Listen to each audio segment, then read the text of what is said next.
ubuzima ubayemo butaguha amahitamo, hari ubuzima ubayemo budafite ubwinyagamburiro, hari ubuzima ubayemo budafite inzira, hari ubuzima ubayemo budafite umwenge, hari ubuzima ubayemo bugukomereye, hari ubuzima ubayemo bukubereye umutwaro, hari ubuzima ubayemo bukunanije, hari ubuzima ubayemo bugutsikamiye. Ariko zoni mashando wiribiri fine lebo tayi nini topeva nini nje guhanurira ubuzima bwawe. Aya masaha nje guhanura, aya masaha nje kukubwira ngo Imana iri mu gihugu cyo mu ijoro igiye kuguhagurutsa mu izina rya Yesu. Hari ahantu maze igihe wicaye, hari ahantu maze igihe uzirikiwe, ariko lelebota Imana iravuze igiye kuguhagurutsa mu izina rya Yesu. Imana igiye kugukura muri ubwo buzima umazemo iminsi bwo gupfundikanya, muri ubwo buzima umazemo iminsi bwo gusabiriza, muri ubwo buzima umazemo iminsi bwo kutifatira umwanzuro. Umaze iminsi mu buzima ibyawe byose bikugoye, ibyawe byose bikunanije, ariko umva inkuru nziza nkuzaniye ubuhanuzi nonaha. Ndahanura ku buzima bwawe, tutayazi nini, ndahanurira ubuzima bwawe, ndaguhanurira mama, haguruka ugende mu izina rya Yesu. Niba wizeye iryo jambo, niba ubyiringiye, niba wumva byaba kuri wowe, niba wumva Imana yabikora, manuka muri comment uvuge ngo ndabyizeye, uvuge ngo amen. Genda wandike muti amen, ndumva mbyizeye, ndumva ko Imana yabikora. Arangije arahanura, aravuga ngo haguruka mu izina rya Yesu. Niba ubyizeye, genda muri comment wandike muti nakiriye guhaguruka. Genda wandike muti ubu ndahagurutse mu izina rya Yesu, uti nakiriye guhaguruka. Hari ibintu wasengeye, haguruka ugende ujye mu kazi, haguruka ugende ujye muri business yawe, haguruka ugende muri mariage yawe, haguruka ugende mu mugisha wawe, haguruka ugende mu iterambere ryawe, haguruka ugende mu mahirwe yawe, haguruka ugende. Imana iguhaye umugisha, Imana iguhaye umugisha mama. Uri muri Canada, Imana iguhereye umugisha. Uri mu Bwongereza, Imana iguhereye umugisha. Uri muri Amerika, Imana iguhereye umugisha. Ubwo butaka bwari bwaranze kukwemera, ariko ndaguhanuriye mu izina rya Yesu.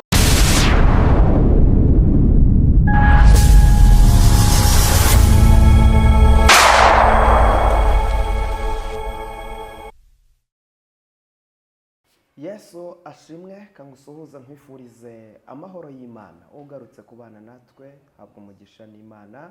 Ukuboko kwiza kw'Imana nikuboneke kuri wowe. Ni Prophet Emma. Iyi ni ya saha yo kubohoka, iyi ni ya saha y'igitangaza, ni isaha y'ubuhanuzi. Nkuzaniye ubuhanuzi wowe aho uherereye hose. Hari ubuhanuzi Imana impaye kuguha, hari ubuhanuzi bwawe, hari igitangaza cyawe. Iri teraniro wowe ukirigeramo, reka nkubwire ngo nuhabwe umugisha n'Imana.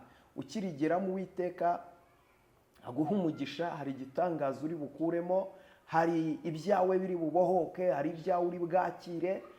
Kandi sharinga n'abandi, basharinge, ubahereze kuri iyi video, ubahereze kuri aya materaniro, nabo tubane mu butumwa bwiza, nabo bumva ijambo ry'Imana, nabo bakire kubohoka, nabo bakire ubutsinzi. Iyi ni isaha y'igitangaza. Rero gira umuntu utungura, umusharinge, umuhereze nawe aterane, yakira igitangaza mu buzima bwe mu izina rya Yesu Kristo. Ni Prophet Emma ugusuhuza, ukwifuriza amahoro. Wowe uri mu Rwanda nkubwire ngo amahoro, wowe uri mu Burundi, abarundi inshuti zacu ndabasuhuje, ndabagumbiriye cyane.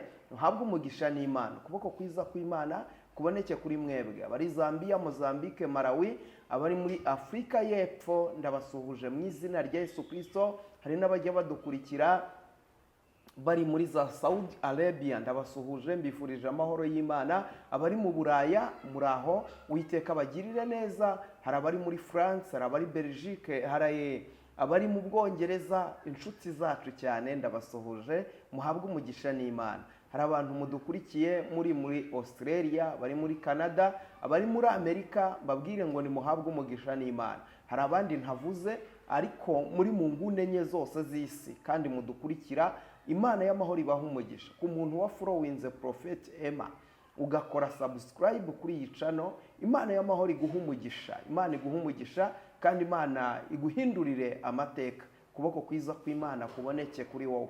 Rero iyi ni isaha yo kwakira umugisha, iyi ni isaha yo kubohoka, kuko hari ubuhanuzi bwawe Imana impaye, hari ubuhanuzi bwawe Imana impaye, Imana impaye ubuhanuzi bwawe kandi itegure kubwakira. Hari igitangaza ugomba kubonamo mu izina rya Yesu. Ubu buhanuzi Imana irabumpaye, ni ubwawe, ni ubuhanuzi bwawe Imana izanye, ni igitangaza cyawe ugiye kwakira mu izina rya Yesu. Hari iby'Imana igiye gufungura kuri wowe mu izina rya Yesu Kristo. Hari inzira utabonaga ariko ugiye kuyibona. Hari ubuzima bwari bupfuye ariko bugiye kuzuka, burazukira muri iki kiganiro, muri iri teraniro, buraza kuzuka mu izina rya Yesu Kristo. Imana impaye ubuhanuzi bwawe, Imana impaye amasezerano yawe. Rero wicaye kuri iki teraniro, kuri murareba iyi video, yirebe uyirangize, kuko nuza kuyirangiza uraza kubonamo igitangaza cyawe kandi uraza kubonamo umugisha wawe. Hari urufunguzo uri buze kukwakira, rufungura ibyawe bimaze igihe bifunze. Imana ishimwe.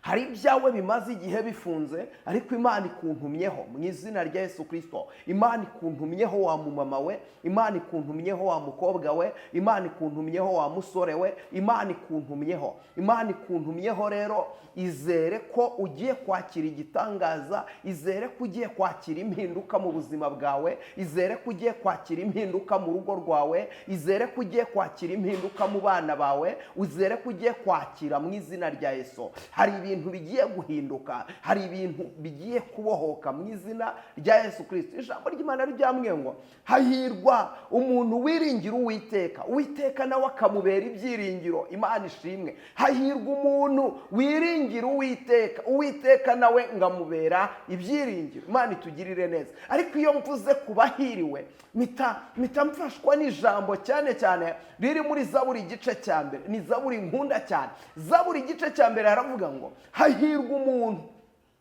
Imana ishimwe, hahirwa umuntu udakurikiza imigambi y'ababi, ntahagarare mu nzira z'abanyabyaha, ngo ahubwe amategeko y'Uwiteka akaba ariyo yibwira ku manywa na nijoro. Uyu muntu ngo ntiyicarana n'abakobanyi, ngo ahubwe amategeko y'Uwiteka niyo yibwira, ni nayo yishimira ku manywa na nijoro. Hahirwa umuntu. Imana ishimwe cyane. Ikintu nshimira Imana nuko imbere y'iyi Imana ishobora byose, ntabwo hahiriwe abanyamafaranga, ntabwo hahiriwe abarebare, ntabwo hahiriwe abafite uburanga, ntabwo hahiriwe abanyembaraga. Hahirwa umuntu udakurikiza imigambi y'ababi, hahirwa umuntu wubaha Uwiteka, hahirwa umuntu muri we ufite gukunda Imana, muri we ufite kubaha Imana, muri we ufite kugendana n'Imana, muri we ufite gukora ibyo Imana ishaka. Uwo nguwo ni uhiriwe. Imana y'amahoro ishimwe cyane. Hahirwa umuntu. Haleluya. Ntabwo hahirwa umuntu uvuka mu miryango y'abakomeye, oya. Hahirwa umuntu umwe gusa wubaha Uwiteka. Hahirwa umuntu umwe gusa wakunze gukiranuka, wakunze kubaha Imana. Imana ishimwe cyane. Hahirwa umuntu. Imana ishimwe. Urahirwa wa mumama we kuko wubashye Imana. Urahirwa wa mukobwa we niba warubashye Imana. Urahirwa wa musore we niba warubashye Imana. Urahirwa niba waraciye bugufi kubwo kubaha Imana, ugacishwa bugufi kugira ngo icyubahiro cy'Imana kiboneke. Imana y'amahoro ishimwe cyane. Ugacishwa bugufi kugira ngo icyubahiro cy'Imana kiboneke. Imana y'amahoro ishimwe cyane. Icyubahiro cy'Imana kiboneke. Ubuzima bwawe ugaca bugufi kugira ngo wubahishe Imana, kugira ngo ugende uko Imana ishaka, kugira ngo ukore ibyo Imana ishaka, kugira ngo uvuge ibyo Imana ishaka. Urahirwa kuba waraciye bugufi kugira ngo ukore ibyo Imana ishaka. Imana ishimwe cyane. Noneho umva ukuntu ijambo riravuga ngo uyu muntu azahwana. Imana y'amahoro itugirire neza. Azahwana n'igiti. Haleluya. Azahwana n'igiti. Imana y'amahoro ishimwe cyane. Cyatewe hafi y'umugezi. Imana y'amahoro itugirire neza. Cyatewe hafi y'umugezi, cyera imbuto zacyo igihe cyacyo. Imana ishimwe. Uyu muntu azahwana n'igiti cyatewe hafi y'umugezi. Imana y'amahoro itugirire neza. Cyatewe hafi y'umugezi. Urumva? Nukuvuga ngo uyu muntu, igiti gitewe hafi y'umugezi, reka nkubwire ikiba, izuba iyo ryacanye igiti ntikibimenya kuko cyo gituye hafi y'umugezi. Imana itugirire neza. Abatuye mu misozi iyo ngiyo, abo ngabo bahura n'ibibazo kuko bagira inyota, ariko iki giti ntikigira inyota. Imana y'amahoro itugirire neza. Iki giti ntabwo kigira inyota, Imana ishimwe, kubera ko cyo gituye hafi y'umugezi. Hahirwa umuntu iyo wubaha Uwiteka agutuza hafi y'umugezi. Iyo utuye hafi y'umugezi ntugira inyota, iyo utuye hafi y'umugezi ntusonza, kuko iki giti cyera imbuto zacyo. Imana ishimwe. Ibibabi byacyo ntabwo byuma. Imana ishimwe, haleluya. Ibibabi byacyo ntabwo byuma. Imana ishimwe. Imana y'amahoro ihabwa icyubahiro. Ntabwo ibi bibabi byuma. Rabinifo. Ibi bibabi bihora bitoshye kuko cyo gituye hafi y'umugezi. Ntabwo azacogozwa n'incamugongo, abazimubwira nibo bazagwa. Abanzi be bose nibamugarura mu nzira ahisemo ijya mu ijuru. Abanzi be bose nibamugarura mu nzira ahisemo ijya mu ijuru. Mwamujya undindisha umwuka wawe, mbone kuzaragwa kubaho iteka. Have wa bwoba we nimunyihorere, ndamara maje pe kujya mu ijuru. Have wa bwoba we nimunyihorere, ndamara maje pe kujya mu ijuru. Haleluya. Ibibabi byacyo ntabwo byuma. Imana ishimwe, kuko gitewe hafi y'umugezi. Umva, inzara iratera, ubukene bukaza, ibibazo bikaza, ariko iki giti ntabwo cyuma kuko gitewe hafi y'umugezi. Haleluya. Abantu birashoboka ko bakurwanya ariko ntibazagushobora, kuko wegamiye umugabo ukomeye. Umugabo wahisemo gukorera ni umugabo w'umunyamaboko. Umugabo wahisemo gukorera ni umugabo w'umunyembaraga. Umugabo wahisemo gukorera arashoboye, ni Rurangiza, ni intare yo mu muryango wa Yuda, igishitsi cyo mu muryango wa Dawidi, ni umufasha utabura kuboneka mu byago no mu makuba. Uyu mugabo arahambaye, uyu mugabo ni umunyembaraga, uyu mugabo ni umutsinzi, uyu mugabo arakiza, uyu mugabo aratabara, uyu mugabo ajya afata ibitari biriho akabihindura ibiriho, ajya afata imisozi akayimura itabimenye, ajya afata inyanja zigakama mu izina rya Yesu. Haleluya. Imana y'amahoro ishimwe cyane. Ajya abasha gukamya inyanja, ajya abasha gukamya inyanja. Imana y'amahoro ishimwe cyane. Ibyawe uko byagenda uko ariko kose, uko byakomera uko ariko kose, Data wa twese arahari kugira ngo abyoroshye. Birashoboka ko byakomera, birashoboka ko byaba birebire, birashoboka ko byaba binini, ariko Uwiteka Nyiringabo Imana ntabwo ajya abura uko agenza abantu bamwiringiye. Ni umufasha utabura kuboneka mu byago no mu makuba. Ni umugabo w'umunyembaraga, ni umugabo w'umunyakuri. Ibihamya birahari, dufite ibimenyetso bigaragaza ko Data nubwo yatinda ariko ndabizi ntabwo ajya abasha guhemuka, ntabwo ajya abasha guhemuka. Urabona ko bitinze, urabona ko birambiranye, urabona ko nta buryo, urabona ko nta nzira, ariko umva ibi ngibi.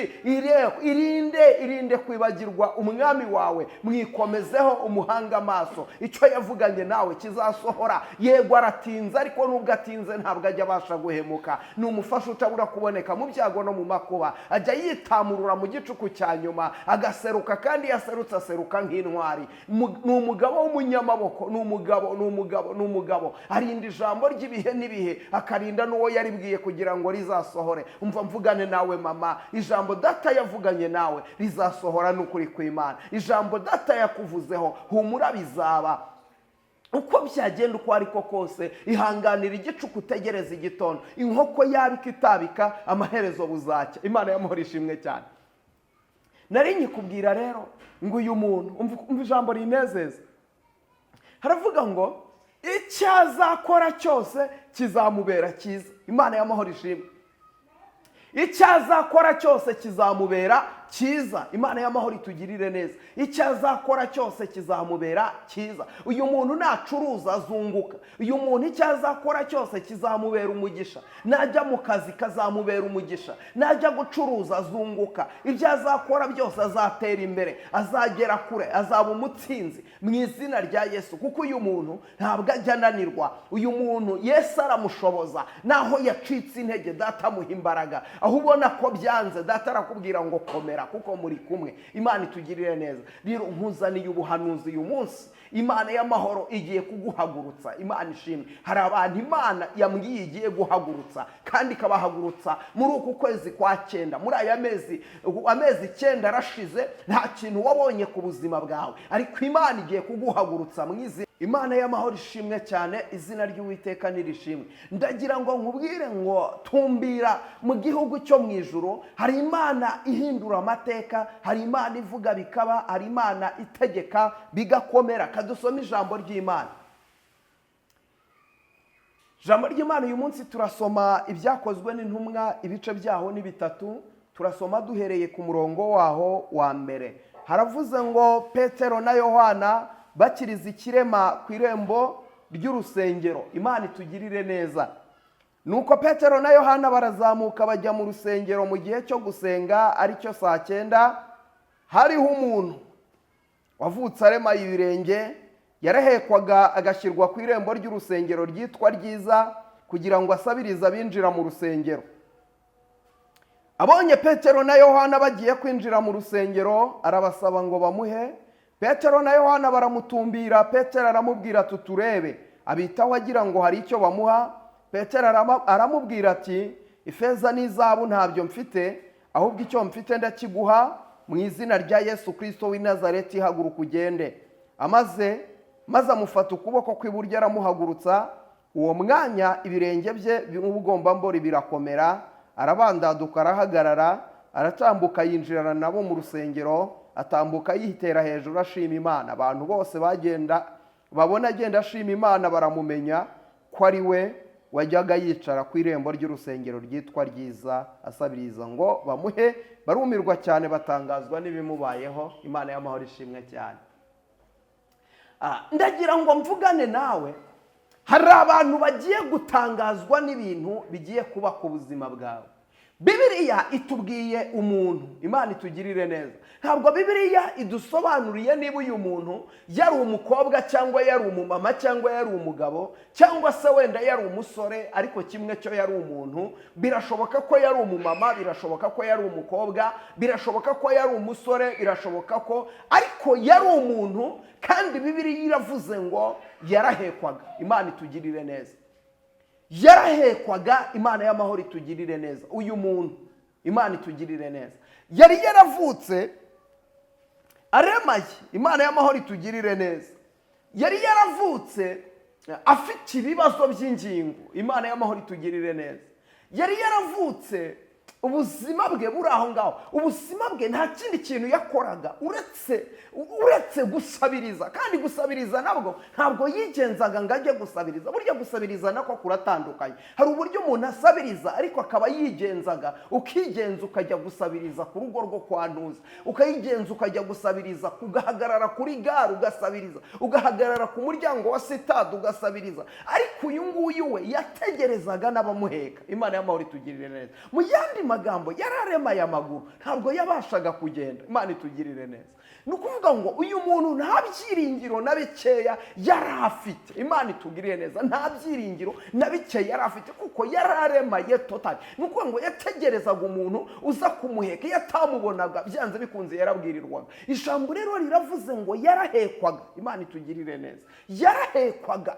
Nawe birashoboka wankurikiye ubayeho mu buzima bwo guhekwa, ubayeho mu buzima bwo gupfundikanya, ubayeho mu buzima bwo gusabiriza. Urya ari uko usabirije mu miryango, usabirije inshuti zawe, usabirije ugasaba kugira ngo ubashe kurya urasabiriza, kugira ngo ubashe kwishyura inzu urasabiriza. Imyenda yose wambaye nta numwe wiguriye, ni imyenda abantu bagukuburiye kubera yuko ntiwabasha kwigurira umwenda. Ubayeho mu buzima nawe ubwawe utifatira umwanzuro. Imana itugirire neza. Uyu nawe rero niko yarabayeho, ariko ngo akabaho mu buzima bwo gusabiriza. Reka nkubwire ibintu bijya biba mu buzima bwo gusabiriza. Mu buzima bwo gusabiriza ntabwo ujya urya ibyo ushaka, kuko ntabwo iyo ushaka kurya ibyo ushaka urabyigurira, ariko kuko utabyigurira urya ibyo abandi bakugeneye.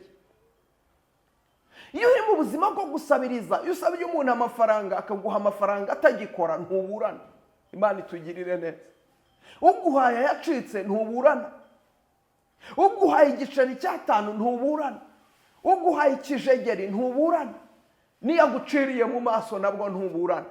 Imana y'amahoro itugirire neza.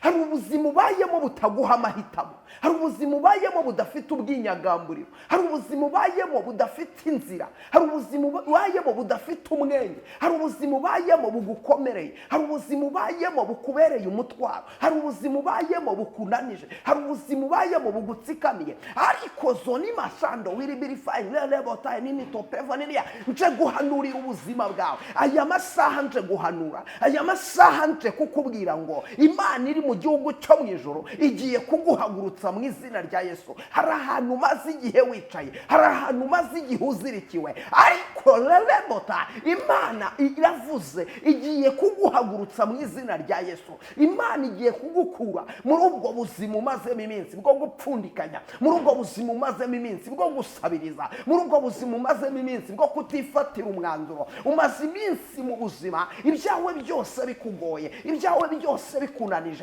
ariko umva inkuru nziza nkuzaniye ubuhanuzi nonaha. Bwakire n'ubwawe. Imana y'amahoro ishimwe cyane.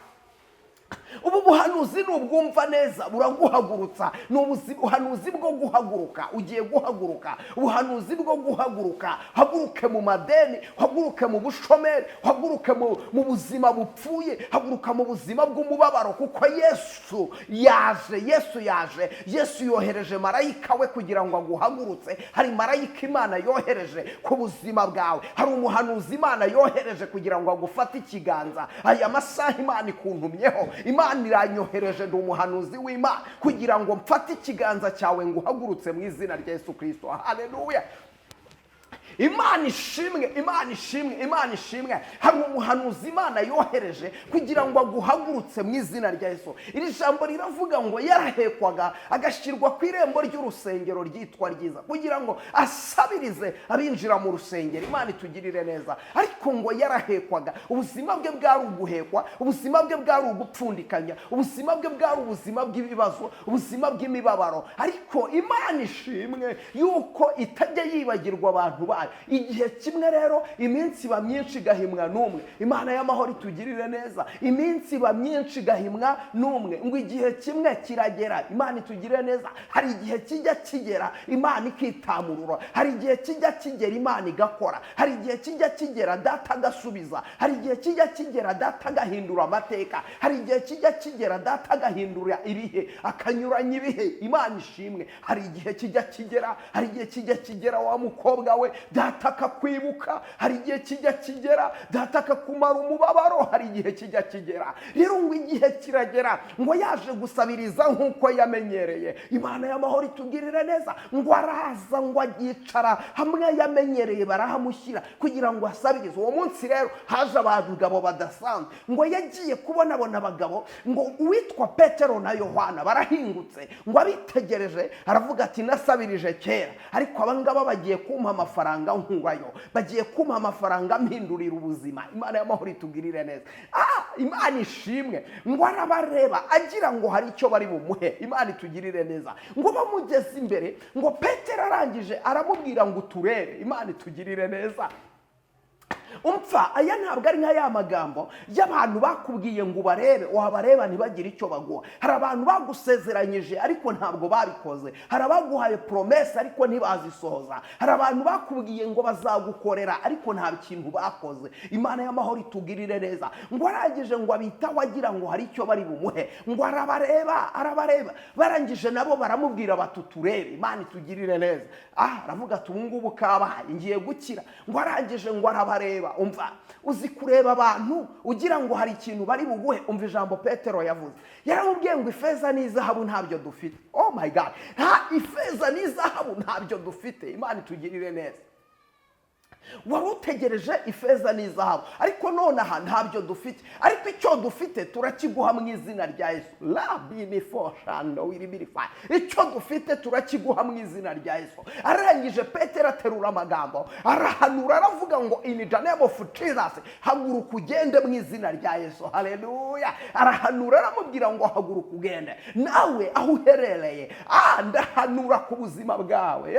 Tutayazi nini, ndahanurira ubuzima bwawe. wawe. Ndaguhanurira mama, haguruka ugende mu izina rya Yesu. Niba wizeye iryo jambo, niba ubyiringiye, niba wumva byaba kuri wowe, niba wumva Imana yabikora, manuka muri comment uvuge ngo ndabyizeye, uvuge ngo amen. Genda wandike muti amen. Ndumva mbyizeye, ndumva ko Imana yabikora. Arangije arahanura, aravuga ngo ifeza n'izahabu ntabyo dufite, ariko icyo dufite Imana ishimwe cyane ndakiguha mu izina rya Yesu. Haguruka ugende. Nawe ndaguhanurira aho uherereye hose. Ntabwo nitaye ku burwayi umaranye imyaka, ntabwo nitaye ku kibazo umaranye imyaka, ntabwo nitaye ku madeni ufite nona, ntabwo nitaye ku bushomeri ufite nona, ntabwo nitaye ku bigutsikamiye nona. Icyo nitayeho ni Imana ivugana nanjye, Imana ituye muri nge. Ndahanurira ubuzima bwawe nona, bwakira ubu buhanuzi uvuge ngo amen.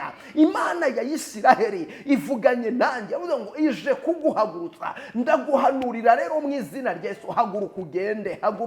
Haguruka mu izina rya Yesu. Niba ubyizeye, genda muri comment wandike muti nakiriye guhaguruka. Genda wandike muti ubu ndahagurutse mu izina rya Yesu. Uti nakiriye guhaguruka. Hari ibintu wasengeye, haguruka ugende ujye mu kazi, haguruka ugende ujye muri business yawe, haguruka ugende muri mariage yawe, haguruka ugende mu mugisha wawe, haguruka ugende mu iterambere ryawe, haguruka ugende mu mahirwe yawe, haguruka ugende.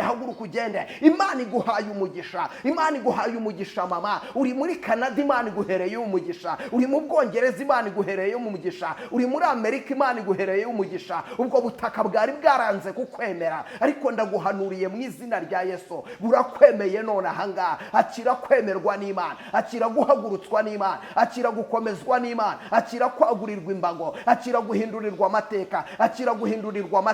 Imbaraga z'Imana zigaragaye kuri wowe, Imana y'amahoro ishimwe cyane. Petero aterura amagambo, avuga aya magambo, ayabwira uyu muntu. Birashoboka ko nawe umaze igihe kinini ubayeho mu buzima bukugoye, bukuruhije, kuko uyu muntu umaze iyi myaka kumubwira ngo Imana iravuze ngo haguruka, ntabwo yabyumvaga. Hasi haravuze ngo Petero arangije ngo arambura ikiganza cye cy'uburyo, ngo arangije ngo afata wa muntu ngo aramuhagurutsa. Haleluya. Birashoboka ko umaze igihe kinini wicaye ahantu warabuze umuntu wo kuguhagurutsa, ariko ndagira ngo mvugane nawe. Yesu umwami w'amahoro amanuwe no gukora ibikomeye, yohereje umuntu wo kuguhagurutsa muri ubwo buzima. Ukeneye umuntu w'umugisha, ukeneye umuntu w'umumaro, ukeneye umuntu Imana iguhuza nawe, ukeneye umuntu Imana iguhuza nawe akaguhindurira ubuzima. Ukeneye umuntu Imana iguhuza nawe akagusapotinga. Ukeneye umuntu Imana iguhuza nawe akagushigikira. Ukeneye umuntu Imana iguhuza nawe agahagararana nawe mu izina rya Yesu. Ukeneye umuntu Imana iguhuza nawe akakubera fiance w'umugisha, mugakundana, mukazakora ubukwe, mukubaka urugo rwiza, mukabyara mu izina rya Yesu. Ukeneye umuntu mukorana business, Imana iguhuze nawe mu izina rya Yesu. Ndaguhuza n'amasezerano yawe, ndaguhuza n'umugisha wawe, ndaguhuza n'iterambere ryawe, ndaguhuza n'akazi kawe, ndaguhuza na mariage yawe, ndaguhuza n'amahirwe yawe. Ibyawe byari byarapfuye, Imana ibizure mu izina rya Yesu. Ibyawe byari byaranze, Imana ibihindure byemere mu izina rya Yesu. Ngo Petero arangije ngo amuhereze ikiganza, aramufata, aramuhagurutsa. Nawe aya masaha ndagusengera, acira ikiganza, haguruka mu izina rya Yesu. Ngo hagurukije muri ubwo buzima umazemo igihe urwaye, urarwaye, urankurikiye, hari uburwayi bwakubayeho akarande. Ubwo burwayi ndabusengera nonaha, acira gukira. Ndaguhagurutsa muri ubwo burwayi. Watekerezaga kujya mu bapfumu, watekerezaga kujya kwivuza, ariko hoya, wijya mu bapfumu. Abaganga barananiwe, ariko Yesu arashoboye. Amafaranga yarananiwe, ariko Yesu arashoboye. Ibyawe byose byaranze, ariko Yesu ni muzima, arashoboye mu izina rya Yesu. ndagira ngo mvugane nawe, nta kure habaho Imana itakuvana, nta kure habaho Imana itakugeza mu izina rya Yesu. Yesu arahari, ni umurwanyi. Yesu arahari, ni umutsinzi. Yesu arahari, arashoboye. Yesu arahari, ni umunyembaraga. Yesu arahari, ntajya ananirwa. Yesu arahari, aravuga bikaba, yategeka bigakomera. Nawe mpanuriye ubuzima bwawe, in the name of Jesus, akira guhaguruka mu izina rya Yesu. Nari nkuzaniye ubuhanuzi bukubwira ngo muri uku kwezi kwa 9 kutari kwashira, Imana iraguhagurukije. Hari abantu Imana igiye guhagurutsa, hari abantu Imana igiye guhagurutsa. Abantu bari bamaze igihe barabuze urubyaro, Imana igiye gutanga urubyaro mu izina rya Yesu. Hari abantu bari bamaze igihe badafite akazi, ari abashomeri, Imana igiye gutanga akazi, Imana igiye gutanga umugisha, Imana igiye gutanga ubuzima mu izina rya Yesu. Imana imanuwe no kubohora abantu bayo, Imana imanuwe no gukiza abantu bayo mu izina rya Yesu Kristo. Wirira umaze igihe kinini uri kurira, ariko none ndakubwiye ngo wiye kurira. Imana irimanukiye, reka kurira. Imana irigaragaje, reka kurira. Imana iritamuruye, reka kurira. Imana irakurwaniriye, reka kurira. Uwiteka umwami w'amahoro anyujije kugira neza kwiwe imbere y'amaso yawe. Uwiteka aritamuruye, Uwiteka arakurwaniriye, Uwiteka arakwibutse, Uwiteka kumaza umubabaro, Uwiteka kumaza agahinda. Ku kwezi kwa 9 ndahanurira ubuzima bwawe, ni igitangazo ugiye kwakira, kandi byakire ubyizere, byakire bibe muri wowe, byakire biture muri wowe. Uvuge ngo ndakira guhaguruka mu izina rya Yesu. Ndakira guhaguruka, ndinjira mu mugisha wanjye. Abantu bagiye gutangazwa n'ibimbayeho. Abakubonaga kera bagiye kongera bakubone. Bari barakubuze, bari baraguteza iminsi, bari barakujugunye, seve yawe yari yaribagiranye, ariko none ahangaha Imana irakurengeye mu izina rya Yesu. Imana y'amahoro ibahereza umugisha. Imana y'amahoro ibagirire neza. Imana y'amahoro ikomeze kubimana, kandi Imana y'amahoro ikomeze kubarwanirira mu byago no mu makuba. Ni umufasha utabura kuboneka. Yesu ni rurangiza rwa burundu, ni intare yo mu muryango wa Yuda. Arashoboye, nta kintu kimunanira.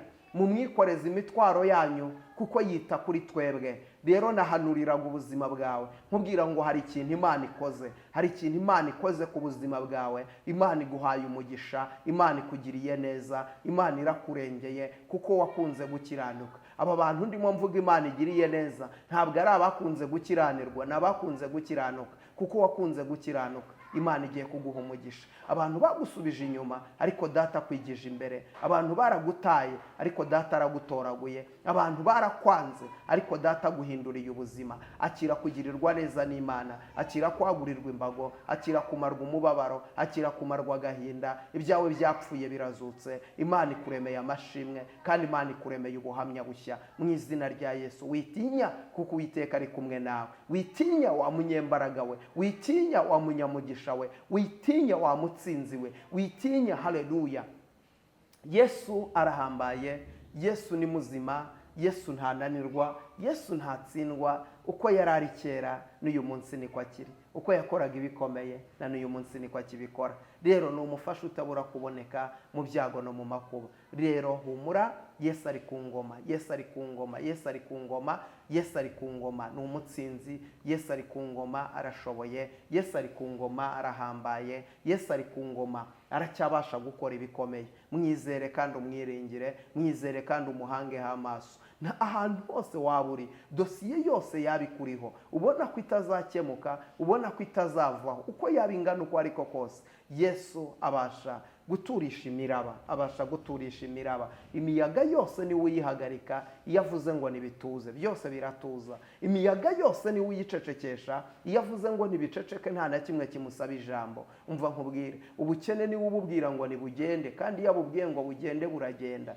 Sibyo, buragenda rwose. Ibibazo ni ubibwira ngo nibigende, iyo abibwiye ngo nibigende biragenda, biratuza, birahunga, biriruka. Imana itugirire neza. Rero nibyo byawe aje kubibwira ngo nibigende, nibyo byawe aje kubibwira ngo nibikuveho mu izina rya Yesu. Nari nkuzaniye ubu buhanuzi burihutirwa cyane. Ubu buhanuzi ni ubwawe, bwakire, buje ku buzima bwawe, kandi Imana y'amahoro irakora ibikomeye rwose. Reka nkubwire ngo Uwiteka guha umugisha. Reka dusengane Imana.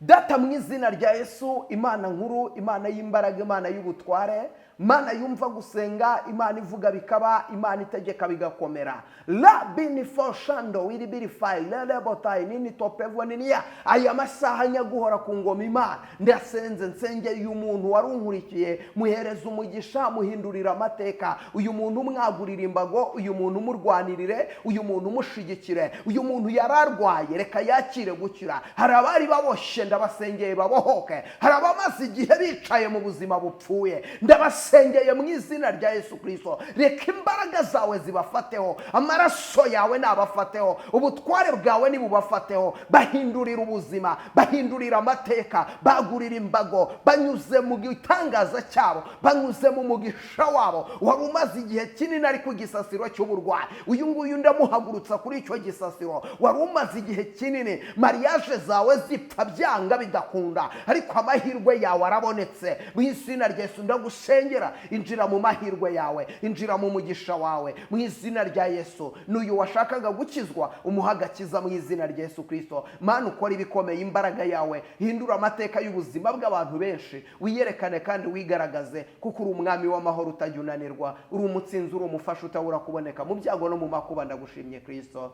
amen. Reka mbabwire ngo Uwiteka abahe umugisha, Uwiteka abagirire neza. Nkubwire ngo ibiganiro byacu byo nakagaruka, turacyari kumwe. Amateraniro yo buri munsi murajya muyakurikirana mu isaha y'igitangaza, mu isaha yo kubohoka, mukurikirane ijambo ry'Imana.